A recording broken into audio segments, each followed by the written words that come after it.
Who was Dr. Royal Raymond Rife, and why are so many people still interested in the technology he spent many years of his life developing? In this documentary, you will learn about a brilliant and gifted man who developed the world's most powerful optical microscopes, which overcame the limitations of standard research microscopes, and who discovered a way to destroy deadly microorganisms using coordinative resonance. Though he died in 1971, interest in his discoveries did not.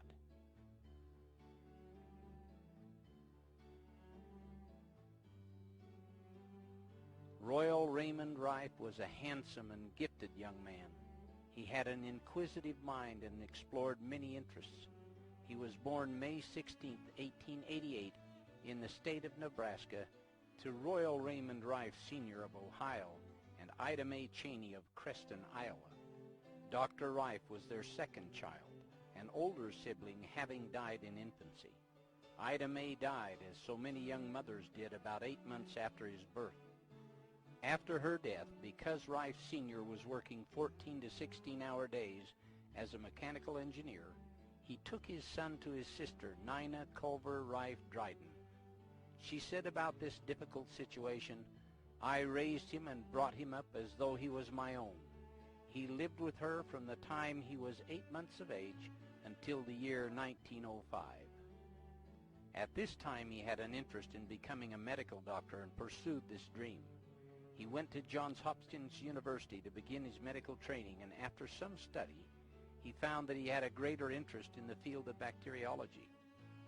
In bacteriology, he did a great deal of work which included photographing many specimens for the University of Heidelberg. Because of the great contributions Rife made to Heidelberg University, he was given an honorary doctorate of parasitology in 1914. Because his studies of bacteria required intensive use of microscopes, Dr. Rife developed an interest in optics and began studying in that field as well. This interest led him to New York's Zeiss Works. Zeiss microscopes were world-renowned even at that time, and Dr. Rife studied from 1904 to 1908 with Hans Lückel, the senior optics engineer. In 1846, Carl Zeiss set up a workshop for precision mechanics and optics in Jena, Germany. 20 years later, he went into partnership with Ernst Abbe, whose theory of microscope image formation led to greatly improved microscopes. These innovations made Zeiss a world leader in optics and made it the logical place for Dr. Rife to study microscope and lens technology. With his scientific brilliance and knowledge of optics and bacteriology, Dr. Rife was poised to begin an incredible journey of discovery.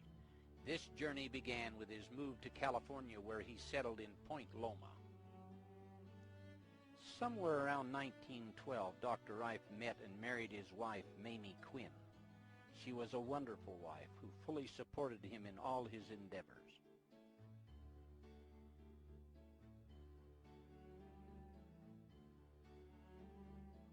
Because jobs for bacteriologists were scarce, Dr. Rife took a job as chauffeur for Henry Timken of Timken Bearings. As his chauffeur, Dr. Rife became good friends with Henry Timken, and Timken became very impressed with Rife's knowledge. Dr. Rife had also become an accomplished machinist, and Henry Timken had a great love of racing boats. So he had Rife build the motor for his newest boat named the Kitty Hawk. This boat was built to compete in open sea endurance races of 100 miles. The motor Dr. Rife machined produced 2,700 horsepower, which was amazing for 1915. The boat went on to win the race, sustaining 87 miles an hour for 100 miles. This record was unbeaten for more than 60 years. Timken Bearing Company was a prominent producer of roller bearings which were used in all types of equipment and are still used today. At about this same time, the company was losing a great deal of money because of defective steel, which was causing their bearings to fail. Rife developed the first X-ray eye capable of X-raying the steel and detecting hairline fractures in the metal. Rife developed this eye to scan across the full width of the production line and and sound an alarm each time a flaw was detected. This saved the company millions of dollars. In appreciation, Timken gave Dr. Rife a lifetime stipend which he received in monthly payments.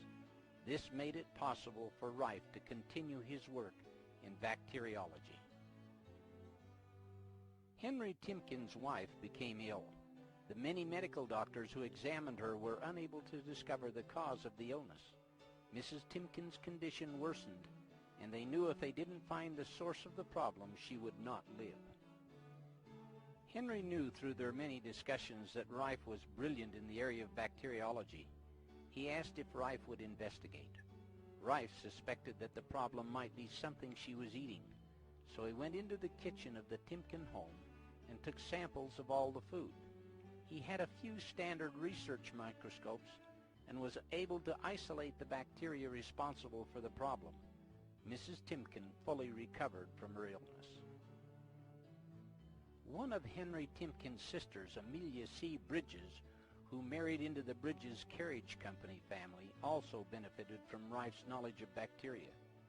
Through the years, she had many serious medical conditions and would only let medical doctors see her if Dr. Rife was present because she trusted so much in his expertise. When she died in 1940, Rife was devastated because he considered her to be a second mother to him. His close friends said that he shed many tears. Because of their long friendship, she left him an additional $50,000 to help with his research. As the family chauffeur, Rife and his wife lived above the garage on the mansion's premises. This is where he had his laboratory with all the research equipment. In gratitude for saving Mrs. Timken's life and the lives of other family members, the Timken and Bridges families provided funds to establish a more well-equipped laboratory and finance Rife's research.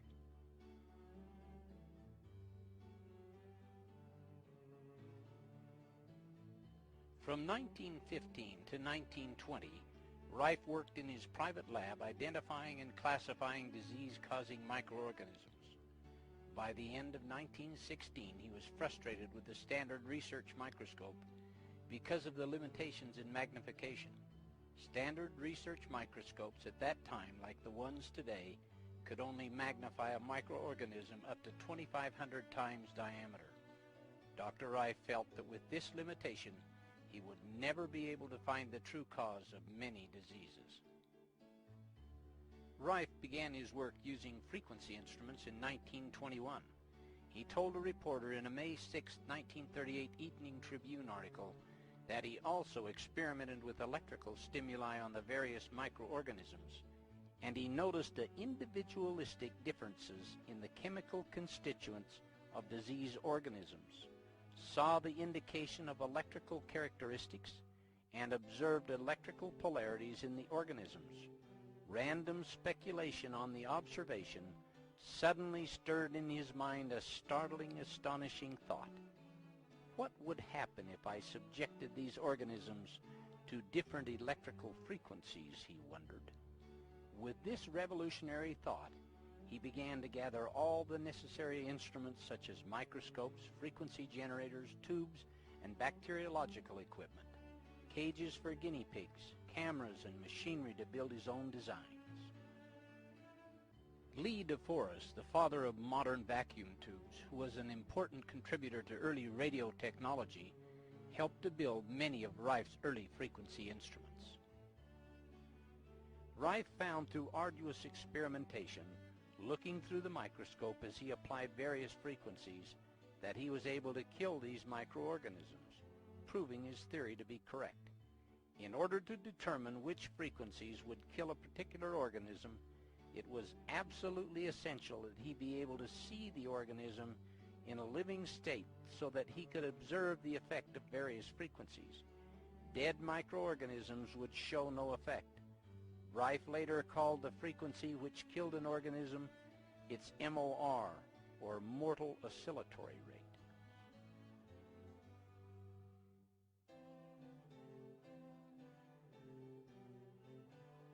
The next step was to solve the problem of high magnification called the Fraunhofer diffraction limit. This theory was that no microorganisms smaller than half a wavelength of light could be seen through a microscope. Rife knew from his many years of studying optics at Zeiss that it was possible to build a microscope which could see microscopic organisms as small as a virus. With this goal in mind, he went to work in 1917 and by 1920 produced the world's most powerful microscope. It could magnify with a clarity of 9,000 diameters. Dr. Rife said that this microscope could go clear up to 17,000 diameters, but not with any more clarity. Using this microscope over the next 9 years in his private lab, he advanced further in the field of bacteriology than any scientist had ever done before. That instrument we used up until 1931. It was a lens microscope, and all of the air was extruded from the body and replaced with glycerin. The lenses were homogeneous with glycerin all the way through the whole thing, and the result was that in allowing the rays to separate and not cross in the interference band of reflection, such as they do in the ordinary standard tube of the regular research microscope, we held them apart, we separated them, and then brought them back together and picked them up again at a needle point. But, as I say, the resolution of this instrument beyond about anywhere from 9 to 10,000 times dropped off decidedly rapidly. We could go up on some occasions, on some preparations, up to 17,000 times, but we didn't consider the resolution anything out of the ordinary beyond about 8 or 9 or 10,000 times, depending entirely upon the specimen we were examining. Through the 1920s, Dr. Rife isolated many different organisms and was working on tuberculosis. He was successful in killing the rod form with his frequency instrument. But like Bone and Robert Cook before him, who were able to destroy the rod form of tuberculosis with vaccines and antitoxins, Rife's laboratory animals also died. This caused Rife to believe that there was an additional virus that was released when the rod form of the bacteria was killed. In his continual search for a way to see viruses, Dr. Rife theorized that many microorganisms were not able to be seen because they were smaller than the molecules of the existing acid or aniline dye stains. Throughout his work, Rife had noticed that every living thing is made up of chemicals and has its own unique chemical constituency. In his lab, he had been using a spectrographic microscope that could identify the chemicals in an organism by the color refraction index. Knowing that each chemical, when illuminated, gave off a specific color of light, he conceived the idea of staining the virus with light. This dispensed with the need for staining specimens and made it possible to use a frequency of light to coordinate with the chemical constituents of the particle or microorganism under observation. He developed and patented a 2,000 candle power lamp which provided the necessary light. This lamp, when used with the Risley prisms, made it possible to separate the specific frequencies of light.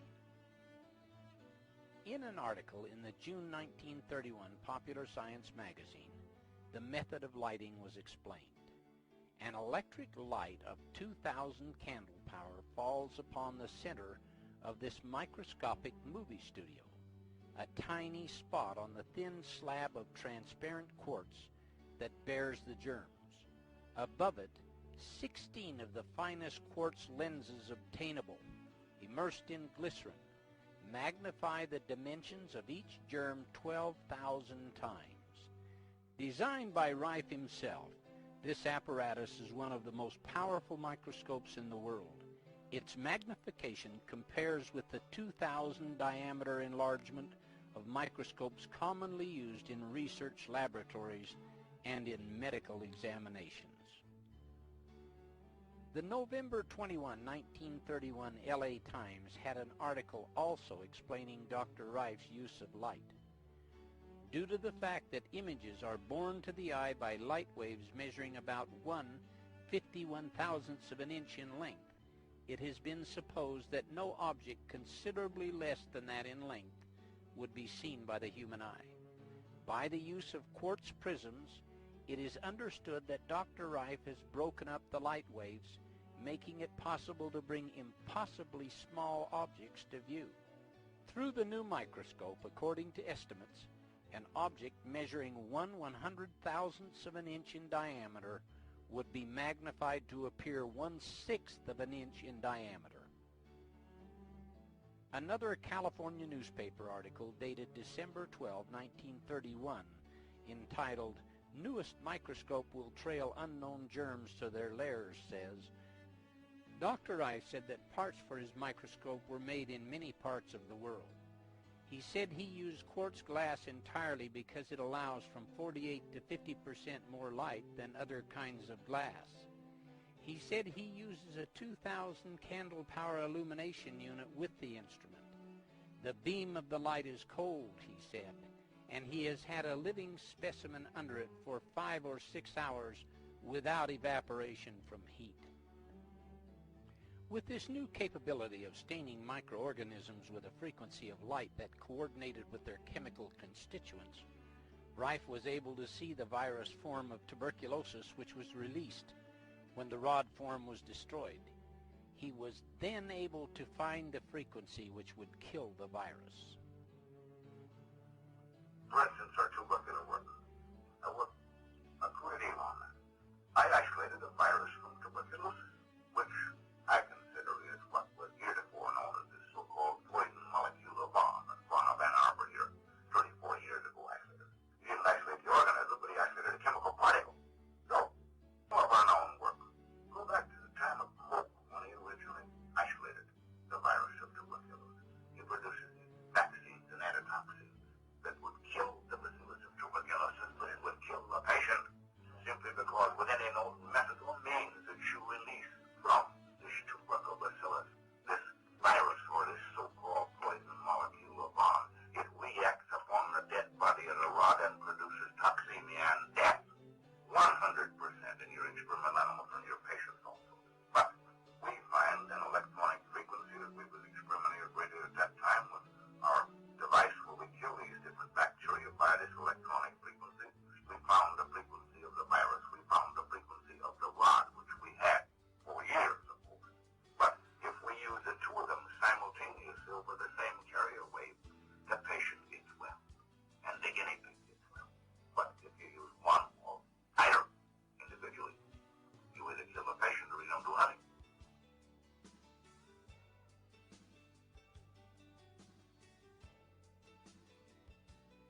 Although Rife worked quietly in his lab, word of his accomplishments began to leak out to men in the medical community. A reporter from the San Diego Union got wind of Rife's discoveries, and following an interview about his amazing microscope, an article appeared on the front page of the paper on November 3, 1929. The headline read, "Local Man Bears Wonders of Germ Life."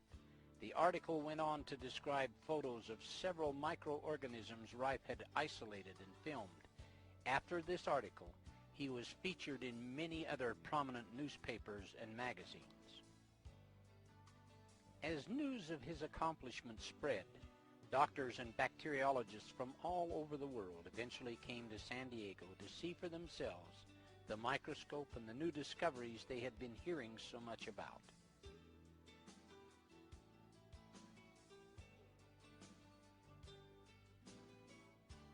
In late 1931, news of Rife's microscope had reached Dr. Arthur Isaac Kendall, professor of research bacteriology in the Northwestern University Medical School at Chicago. He contacted his friend, Dr. Milbank Johnson of Los Angeles, and asked if such a microscope existed. In the Los Angeles Times, dated December 27, 1931, the story of how Dr. Johnson, Dr. Kendall, and Dr. Rife met is told. Having heard about a wonder microscope said to have been invented by a young San Diegan, Dr. Kendall asked his friend Dr. Milbank Johnson of Los Angeles if such a microscope existed. Dr. Johnson did not know about it but undertook to find out. Accompanied by Drs. Alvin G. Ford, Joseph D. Heitker, and Fosdick Jones, all of Pasadena, he drove to San Diego and found Royal Raymond Rife and a new kind of microscope which he had been developing as a hobby during the past 17 years. Designed on a new plan entirely, this microscope has 6 quartz lenses, giving it a magnifying power 8 times greater than the high-powered microscopes used by physicists. Dr. Milbank Johnson arranged for Dr. Kendall and Dr. Rife to get together at the Pasadena hospital. This meeting between Rife and these doctors was an important milestone in his work. Dr. Kendall brought with him cultures of the typhoid bacillus which he had grown on his K medium, a protein culture medium which he had developed. This medium enabled the filterable virus portions of a bacteria to be isolated and to continue reproducing without the need of living tissue for reproduction. There was and still is an ongoing disagreement about whether bacteria could change from a filterable virus-sized form to the normal bacillus which can be observed through a standard microscope. I eventually built my first high-powered microscope with that instrument. Arthur Kendall and I, working jointly in the Pasadena General Hospital, succeeded in isolating what we classify the first filterable form of bacteria ever seen. It was isolated from the bacillus typhosis from cultures that Dr. Kendall brought from his laboratory in Northwestern University in Chicago. And we succeeded definitely in isolating a filterable form of that bacteria. We succeeded in isolating this organism using a Kendall media. It's known as Kendall media. Now that is what Kendall used for the isolation or bringing out this bacillus typhosis in the filterable state, which is published in the Californian Western Medicine in 1931, our joint report on that.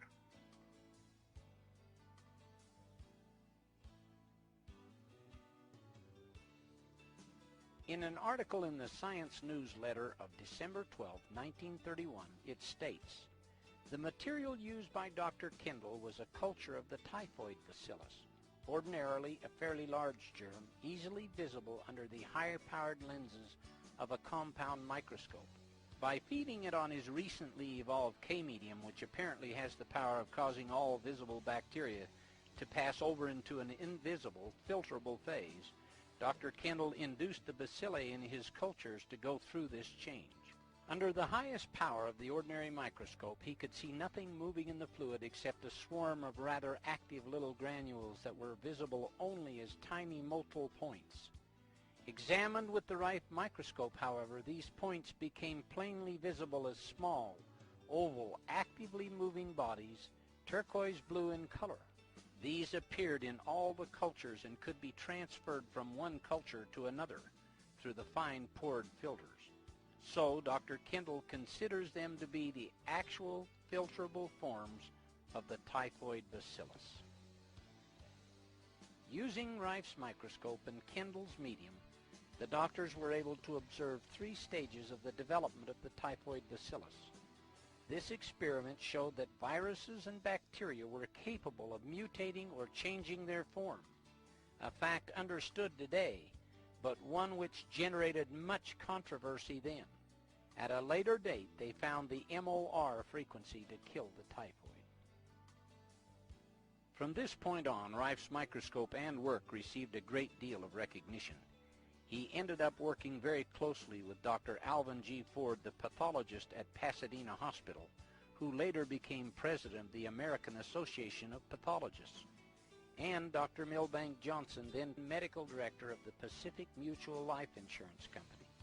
Dr. Johnson became Rife's most powerful advocate, introducing him to other doctors and making it possible for Rife to move his discoveries forward in a major way.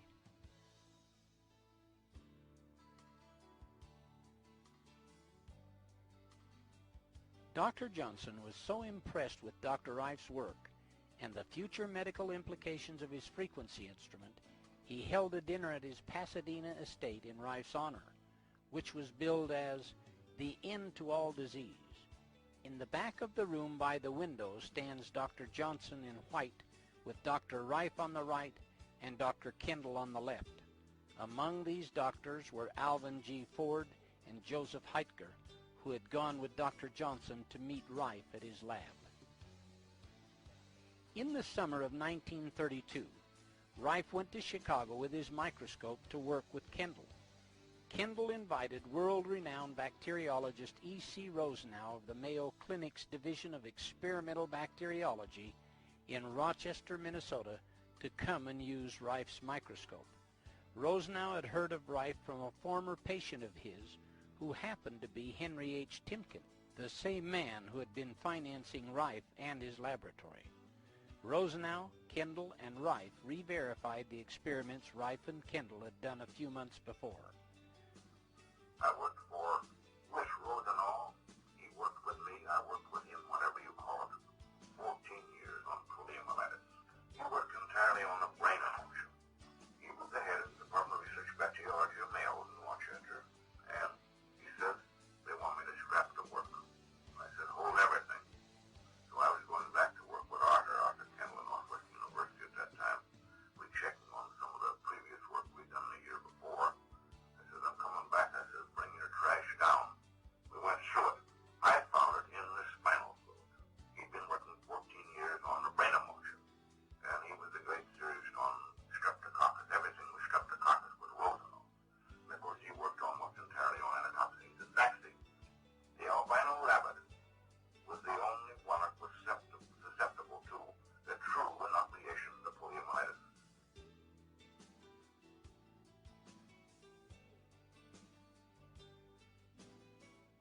Dr. Rife had been working on finding the cause of cancer for many years and had long believed that when the cause of cancer was finally identified, it would be found in a virus or microorganism.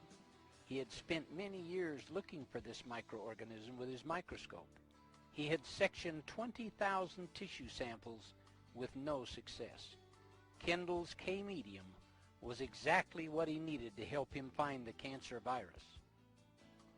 An article in the San Diego Evening Tribune on May 11, 1938, told about the events that led to the discovery of the cancer virus in 1932. The reporter's article summarized what Dr. Rife said. But neither the medium nor the microscope were sufficient alone to reveal the filter-passing organism Rife found in cancers, he recounted. It was an added treatment which he found virtually by chance that finally made this possible, he related.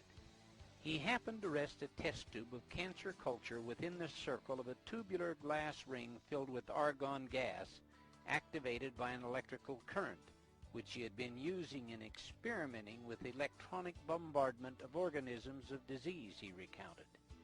It happened to rest there about 24 hours, and then he noticed that its appearance seemed to have changed.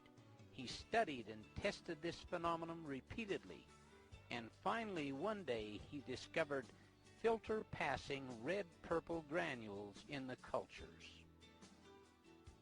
Rife called this organism Bacillus X or BX. He found that the organism was pleomorphic, and he named another larger form of it the BY. BX was for carcinoma and BY was for sarcoma. He went on to isolate many other disease-causing organisms. The same article in the San Diego Evening Tribune on May 11, 1938 stated, among the filter-passing forms he reported isolated were those for cancer, although he frankly declares that he is not yet positive that this is the direct cause of the dread disease. B. coli, the seemingly harmless bacillus, which always seems to accompany the harmful typhoid bacillus. Tuberculosis, sarcoma, the tumorous disease similar to cancer but less deadly, infantile paralysis, streptococcus and staphylococcus infections, and herpes encephalitis and encephalitis lethargica, both infectious ailments of the brain and nervous system. Success in the search began to come when Dr. Arthur I. Kendall, head of the Department of Research Bacteriology at Northwestern University Medical College, joined him in a phase of the work and suggested a culture medium which proved to be a phase in making the hitherto unseen viruses visible. In later years, Rife's research made him certain that he had found the viral cause of cancer. Many other doctors who came to Rife's laboratory in the early 1930s also believed he had. A July 31, 1949 article in the San Diego Union said, "Mankind's long search for a cancer cure may be in sight as the end product of laboratory experiments conducted in San Diego 15 years ago. These experiments and the discoveries they yielded are credited to Dr. Royal R. Rife, 62, of 3676 Zola Street, a laboratory technician now retired. This announcement was made here yesterday by James B. Couch, M.D., a San Diego medical practitioner for 18 years. Dr. Couch also said, he also visited Dr. O. Cameron Gruner, former director of the Archibald Cancer Research Fund at McGill University, and discussed Gruner's recent work in cancer research. He recalled that Gruner made several visits to San Diego 14 years ago to study reported discoveries by Dr. Rife of a virus connected with cancerous tumors. Gruner told Dr. Couch he was satisfied that Dr. Rife's large microscope, for which Rife claimed 25,000 areas magnification, had revealed a virus. He said further that the work he then did with Rife at his Point Loma laboratory and follow-up researches at McGill University had confirmed that tumorous growths positively could be produced by the virus discovered in San Diego. Further on in the same article, Rife was quoted as saying, "When Dr. Gruner came here to study my experiments, he brought with him a fungoid organism. Dr. Rife said I was able to reproduce this same fungoid organism by virus, which I had classified as BX. I was also able to distill my virus back from the fungoid organism. I produced cancer in hundreds of animals. I completed the cycle from virus to cancer and back 104 times. I discovered that the virus organism gets in the blood of the victim at one stage of the growth."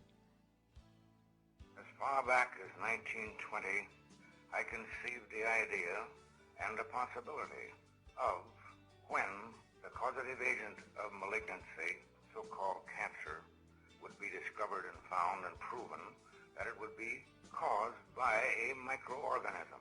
Of course, reception that I received that far back from the medical profession and scientists was nil, but I kept at the work, and I succeeded in eventually isolating a virus. First, I began sectioning tissues of every known type of malignancy. I sectioned over 20,000 of those, cut them down with a special microtome to very thin. Some of them were only a micron in thickness. I studied those under the microscope, and I eventually built my first high-powered microscope for the purpose of analyzing and checking those sections. Isaac Kendall and I, working jointly in the Pasadena General Hospital, succeeded in isolating what we classify the first filterable form of bacteria ever seen. Now, these filterable forms are very minute in size. The smallest of all is the one from the BX, which we isolate from cancer. But that is the smallest, and it's less than a 1/20th of a micron in dimension and highly motile. We succeeded in isolating this organism, this BX, using a Kendall media.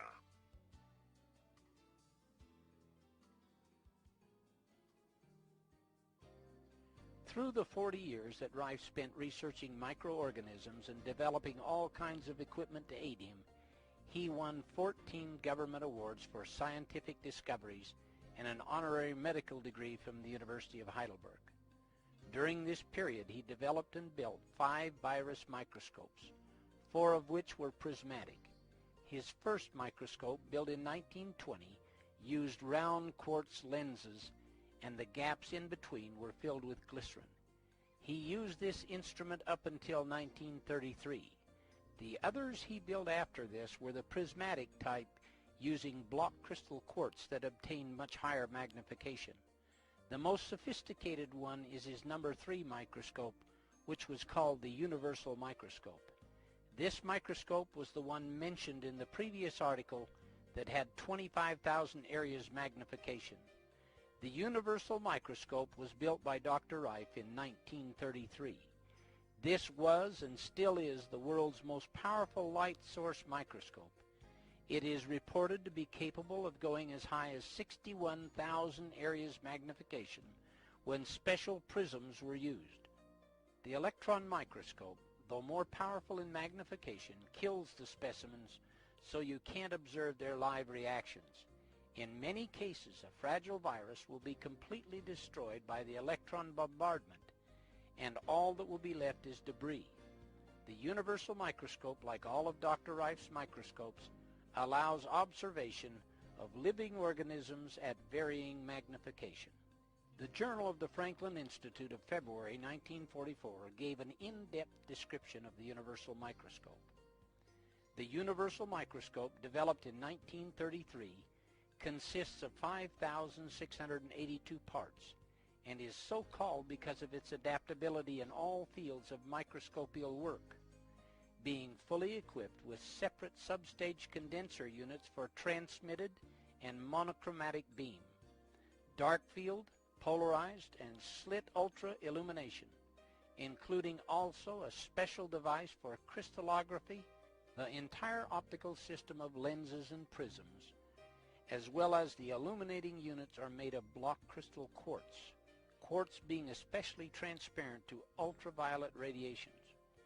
The illuminating unit, used for examining the filterable forms of disease organisms, contains 14 lenses and prisms, 3 of which are in the high-intensity incandescent lamp, 4 in the Risley prism, and 7 in the achromatic condenser. Between the source of light and the specimen are subtended 2 circular, wedge-shaped block crystal quartz prisms for the purpose of polarizing the light passing through the specimen. A monochromatic beam of light corresponding exactly to the frequency of the organism is then sent up through the specimen and the direct transmitted light, thus enabling the observer to view the organism stained in its true chemical color and revealing its own individual structure in a field which is brilliant with light. The objectives used on the universal are a 1.12 dry lens, a 1.16 water immersion, a 1.18 oil immersion, and a 1.25 oil immersion. The rays of light refracted by the specimen enter the objective and are then carried up the tube in parallel rays through 21 light bends to the ocular, a tolerance of less than 1 wavelength of visible light only being permitted in the core beam. The rays start their rise parallel to each other, but just as they are about to cross, a specially designed quartz prism is inserted which serves to pull them out parallel again, another prism being inserted each time the rays are about ready to cross. Thus, the greatest distance that the image in the universal is projected through any one media, either quartz or air, is 30 millimeters instead of the 160, 180, or 190 millimeters, as in the empty or air-filled tube of an ordinary microscope.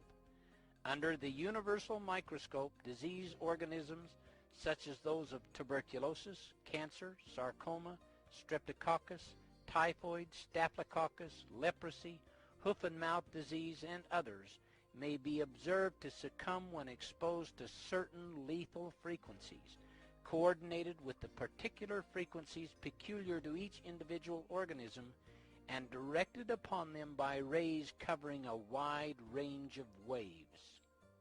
Because the universal microscope had the ability to use all type of microscopical work, it was very complicated. It cost over $250,000 to build in 1933, equaling a little over $11 million today. This instrument, along with the other sophisticated instruments Dr. Rife built, made it possible for him to find the many frequencies that would kill all the different types of microorganisms which he was isolating. The universal microscope embodies all the field of polarization.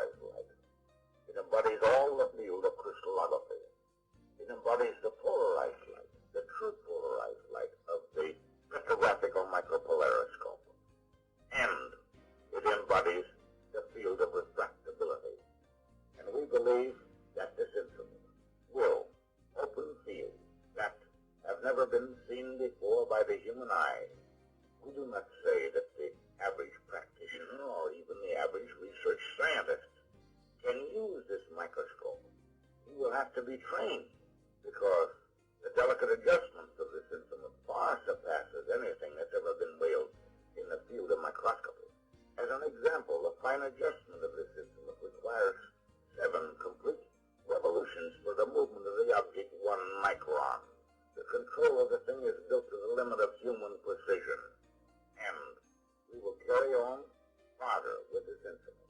What I wish to stress at this moment is the importance of the control of the illumination of any field of microscopy, regardless whether it's the ordinary microscope that's used by our student or the practitioner or the research man in the laboratory or the scientist that's working in the field of filterable virus.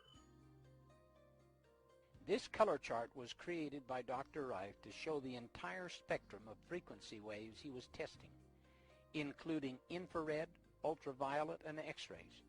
He assigned colors to different sets of frequencies from the audio range represented by the keyboard all the way through the radio spectrum up to the 110 megahertz. Though in his frequency instruments he never used a frequency higher than 20 megahertz on any microorganism, he found through his research that there were many different harmonics of frequencies that would kill the various microorganisms.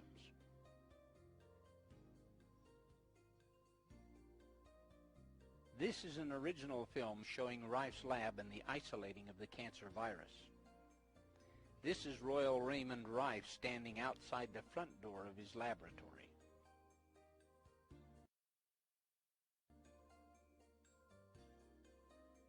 When Rife isolated the cancer virus in 1931, he took an unulcerated human breast mass from the Paradise Valley Sanitarium and Hospital, donated by Dr. R.T. Hammer, who was the assistant superintendent. Portions of this tumor were cut out and filtered through a triple-aught porcelain Berkfeld filter, which gave about 10 micron filtration. The virus could readily pass through a filter of this degree of tolerance. The test tubes that are shown here were irradiated for 24 hours with argon gas. This irradiation caused the virus to become virulent. Rife could then grow tumors in weeks instead of months. The argon gas ionized the virus, and to counter this, the test tubes were placed in a 2-inch water vacuum and heated at near body temperature for 24 hours. This method of ionization and oxidation brought the chemical refraction of BX out of the ultraviolet and into the visible band of the spectrum. Every time one test tube disappears, it means there's an elapsed time period of 24 hours.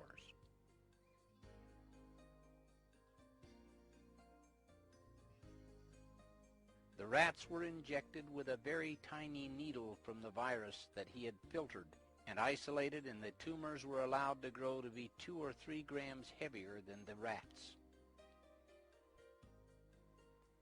Here Rife shows the injecting of the cancer virus into the rat. The mammary gland was used in the rat because cancer virus came out of the mammary gland of a human breast mass. The rat was given a partial anesthesia to avoid the shock of the needle, because such a shock was found to cause a change in the rat's metabolism. The virus was then injected into the rat.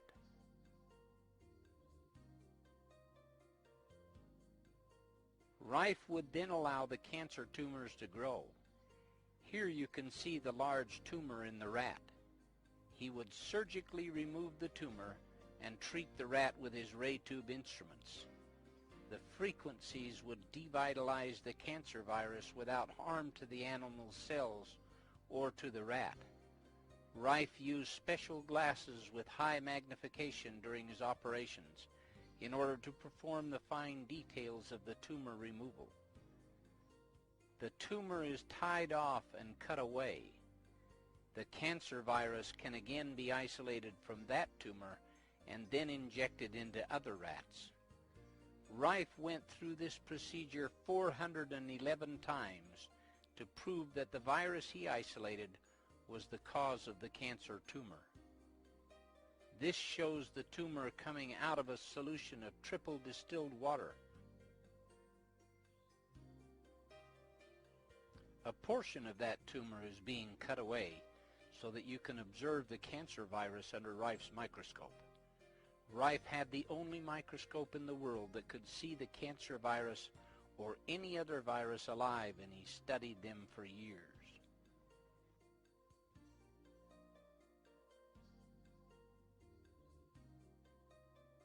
This is triple distilled water going in, and he is going to gently grind up the cancer tumor to extract the virus. This is a porcelain Berkefeld filter similar to unglazed Dresden china. The liquid material is poured into a test tube, and a drop will be removed from that liquid, which Rife will shortly place on a slide that has been flame sterilized. The liquid material is withdrawn from the solution using a micropipette made by Rife, and a drop is placed on the slide and covered with a cover slip made of quartz. Rife used quartz slides because light passed through better than glass. Now the ray tube is directly above Rife's head, which will be turned on later to kill the virus. The black instrument to the left of Rife is the ray tube instrument and consists of a transmitter which Rife could tune the frequencies which he knew would kill the virus, just like an opera singer's voice can shatter glass.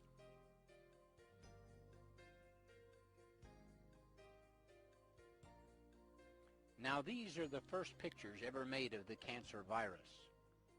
These cancer viruses were motile and streamlined, shaped like a fish. Rife will now turn on the ray tube instrument, which will activate the ray tube. If you look carefully at the ray tube, you will see a little flash that only lasts about a second, and that will be all that is needed to kill all the virus under the slide.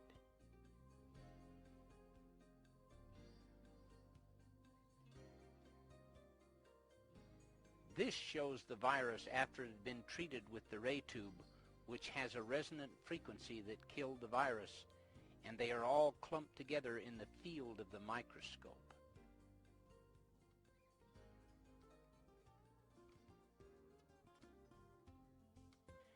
From 1931 to 1934, Rife worked very closely with Dr. Milbank Johnson and Dr. Arthur Isaac Kendall and other prominent medical doctors, isolating disease-causing microorganisms and finding the corresponding frequencies which would kill them.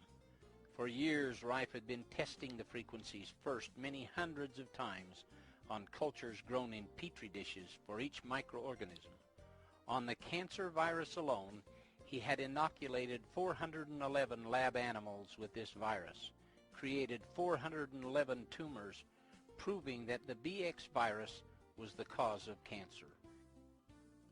Then he used his frequency instrument on many of the animals to eliminate the tumors. By 1934, Dr. Milbank Johnson felt that it was time that they should use the frequency instrument on terminal patients. Dr. Rife was hesitant about working with human patients at this time, and only agreed to do it if Dr. Johnson could arrange for a research committee headed by 6 of the top medical men in the United States. Because Dr. Johnson was a prominent man himself, well respected and a medical politician, he had the capability to do this. All these men were at the dinner hosted by Dr. Johnson in 1931. This group of men included Dr. George Fisher, Children's Hospital, New York, Dr. Wayland Morrison, Chief Surgeon, Santa Fe Railway, Dr. George Dock, Dr. Arthur I. Kendall, Director, Northwestern Medical School, and Dr. Alvin Ford, President of the American Association of Pathologists. He also wanted the medical committee to be under a legitimate university. Dr. Johnson arranged for the University of Southern California to sponsor the research committee. With all these requirements in place under Dr. Johnson's control, the clinic of 1934 was ready. Now they would see if the instrument would work on terminally ill patients who had no hope. The clinic lasted approximately 70 days and was held at the Ellen Scripps home near the Scripps Institute Annex in La Jolla. At the end of the 70 days, the research committee pronounced 14 out of the 16 patients clinically cured, a success rate of 87.5%. The remaining 2 patients had not fully recovered by the end of the clinic, and Dr. Johnson chose Dr. Couch to finish up with their treatments. 60 days after that, those patients had completely recovered as well. One sad note is that one of the patients who had recovered from the cancer gorged himself on sardines and other food. He had an adverse reaction, and it caused his liver to swell and rupture at the place where the tumor had been. Dr. Couch said the autopsy showed he had hemorrhaged to death, but there was no evidence of any cancer. We had a clinic in 34 in La Jolla. Dr. Milbank Johnson, a friend of mine, that was in Los Angeles. Well, he was one of the big brands of the Pacific Mutual Life Insurance Company, and one of the millionaires. Incidentally, he was a medical politician, and he had the big whip. He could kind of show these boys in shape a little bit. And so we had this clinic. I didn't want to go it, but he said, all right, let's go ahead. That was just shortly after Miss Ellen Scripps died out there, and he rented a whole Ellen Scripps home. We run a clinic out there. We was there 90 days. We actually run a clinic about, I would say 70 days. We did actual clinical work. And first I told him I wanted it done in a legitimate order. First I told him, I said, I want you to surround on this committee with us a group of 6 of the biggest men you can pick in the United States. I said, you're a politician enough, you can do that. Which he did. We got Fisher of New York, we got Waylon Morrison, we got George Docks of Pasadena, and so on. Then I said, I want as our pathologist, I want Alvin Ford, which is a friend of both of us, of course. But he says, good Lord, he says, you've looked at 1,000 tissues to Alvin's one. It don't make any difference. I said, he is the president of the American Association of Pathologists. And I said, I want his name on every one of the cases we treat. Now I said, I want you to organize a special medical research committee under a bona fide university, which we did under the University of Southern California, which Dr. Johnson contributed their library and so on and so forth. Like, he carried a weight there too. We did it. We run the clinic. We got through. We did all reports, photographs before and after, this, that, and the other, of our 16 cases we had. At the end of the time when we had our meeting, Los Angeles Athletic Club up there, why this board pronounced 14 of our cases clinically cured. Then, to finish up on some of these cases we had, he elected a doctor here in town to carry on this work. He picked him out of the group. No country doctor. Dr. Johnson picked him out to carry on and finish up on some of these cases. Wasn't quite through yet. And when I was told about this Dr. Rife, Royal Rife, and how he had a machine out at the Scripps Institute Annex, I went out to see about it and became very much interested in seeing the cases which he had. And the thing that brought me into it more quickly than anything was a man who had a cancer of the stomach. And he was associated at that time with Dr. Milbank Johnson, who was then the president of the Los Angeles Medical Society, a very wealthy man and a very big man in the medical world, the biggest in Los Angeles. And he had hired this annex for this demonstration over a summer of time, several months. And in that period of time, I saw many things. And the one that impressed me most was a man who staggered into a table just on the last end of cancer. He was a bag of bones. And as he lay on the bed, Dr. Milbank Johnson said, if you just feel that man's stomach, doctor. So I put my hand on what was the cavity where his stomach was underneath, and he was just a cavity almost. He was so thin. Backbone and belly were just about touching each other. And I put my hand on his stomach, which was one solid, hard mass, about just what I could cover with my hand, somewhat of the shape of a heart. And it was absolutely solid.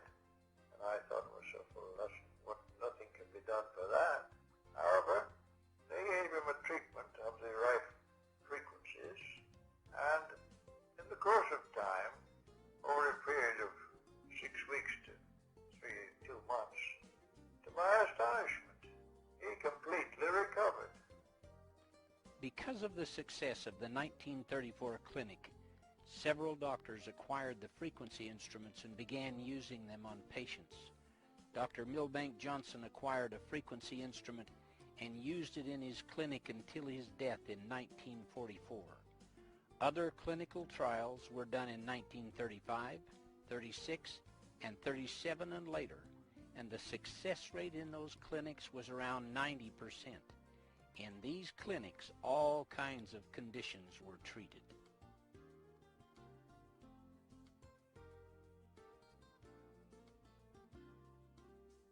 The instrument used in the 1934 clinic had its origins when Rife began his experiments on the effect of frequencies on microorganisms. A paper found in Dr. Rife's files, written by one of his lab assistants and entitled Development of the Rife Ray and Use in Devitalizing of Pathogenic Microorganisms, explains the evolution or advancement of his frequency instrument. In January 1920, experiments were started to determine the effect of electrical influences upon pathogenic microorganisms. Tests were made for anode and cathode polarity influences and the effects of infrared, ultraviolet, and X-ray. The initial apparatus for the tests along this line of experiments was constructed and used in prolonged experiments during 1921 and 1922. In 1923, a more appropriate apparatus was assembled and used. The different frequencies were generated by a tube oscillator with many stages of amplification, the final stage being a 50-watt tube. This simplified frequency was in turn fed into an output tube. The output tube was constructed with a double expansion bulb blown from quartz, using a platinum anode and cathode. It had a 45-degree target for a directional effect. The frequency control of the instrument was exact to a fraction of a wavelength, making it possible to coordinate the frequency in each pathogenic microorganism with its own wavelength of frequency delivered from the instrument. During the next 8 years, these experiments continued, and the coordinating frequencies termed mortal oscillatory rate, or MOR, of most of the pathogenic microorganisms were found and recorded, including the frequencies of many of the virus or filter-passing forms of these organisms. In 1935, an entirely new application of the old principle was incorporated in an instrument built under the direction of Rife by Philip Hoyland of Pasadena, California. The new instrument was light socket powered and had an output of 50 watts. Furthermore, it was equipped to deliver two distinct frequencies simultaneously and both variable. In the early part of 1936, Rife and Hoyland spent much time collaborating on revising some of the fundamentals of the instrument due to the advancement that had taken place in electronics, and it was found that the carrier wave used in the previous instruments could be eliminated. During the summer of 1936, further experiments were carried on which resulted in an entirely new method of generating the desired frequencies.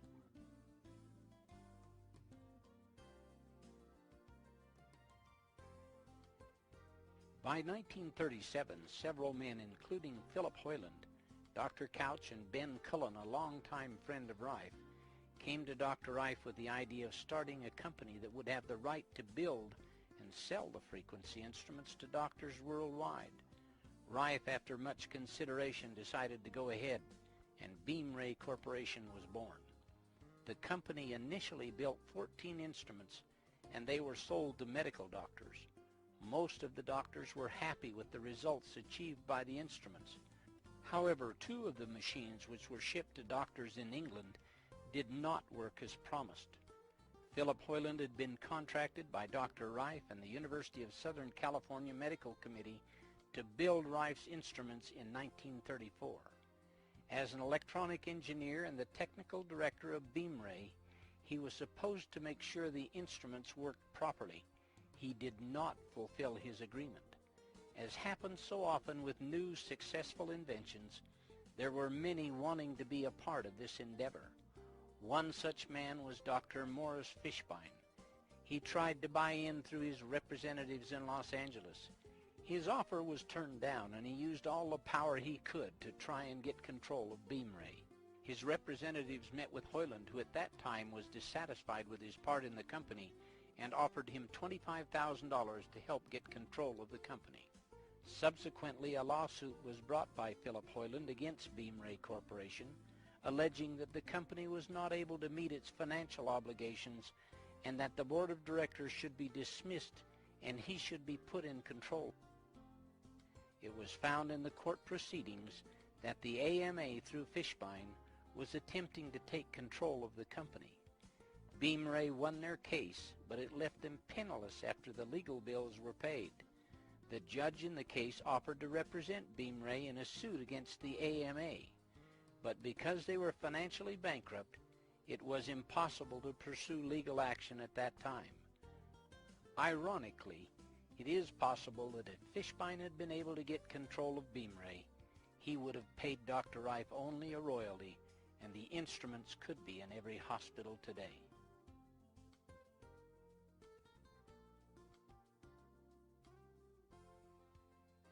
After the trial, Dr. Rife went back to his research work in his laboratory. Penicillin was the first antibiotic to be discovered and put on the market. Many doctors were more interested in giving their patients antibiotics than looking at using an instrument which would use frequencies to destroy organisms. Antibiotics were seen as a panacea that would solve all of mankind's health problems, and enormous amounts of money were being poured into their development and into the pockets of the doctors that prescribed them.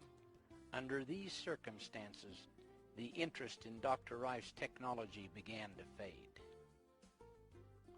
Use of Rife's discoveries from 1938 to 1944 continued quietly among a few doctors who had his frequency instruments. In 1940, Mrs. Bridges, who had been donating to Rife's research laboratory, died.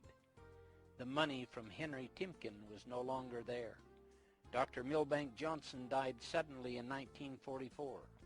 His influence had made it possible for the doctors to use the frequency instruments. With his death, pressure was put on these doctors to use antibiotics, which were considered the conventional medical treatment for disease. They were told not to use the frequency instruments anymore. Rife eventually closed down his lab.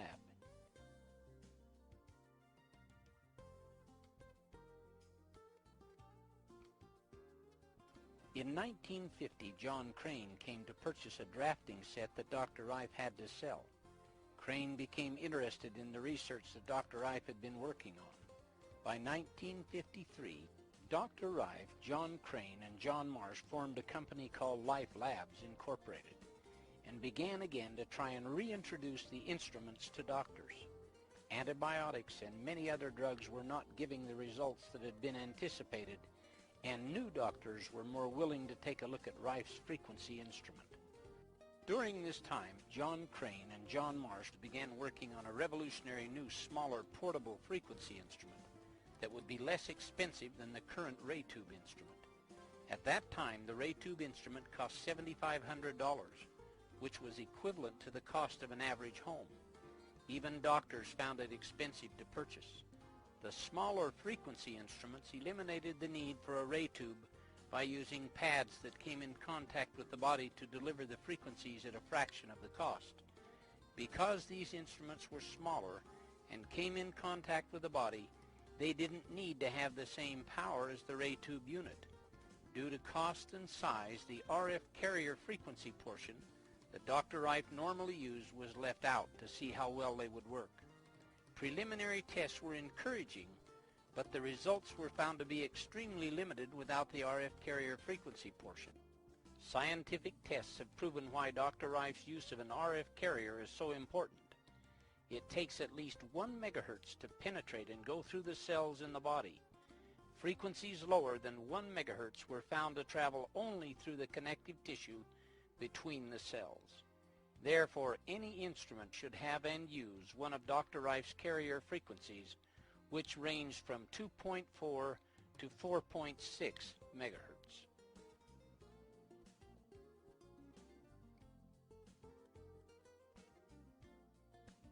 In spite of all the encouraging results, the same pressures experienced by doctors after Dr. Johnson's death came into play again.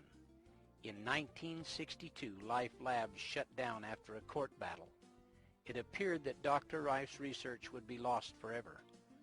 Rife said that he had put his life and his fortune into this work with no monetary compensation, had finished it and handed it to mankind on a silver platter, but none of the people in positions of power wanted it.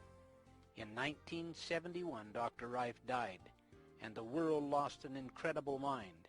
In January of 1986, Barry Lyons wrote an article about Dr. Rife.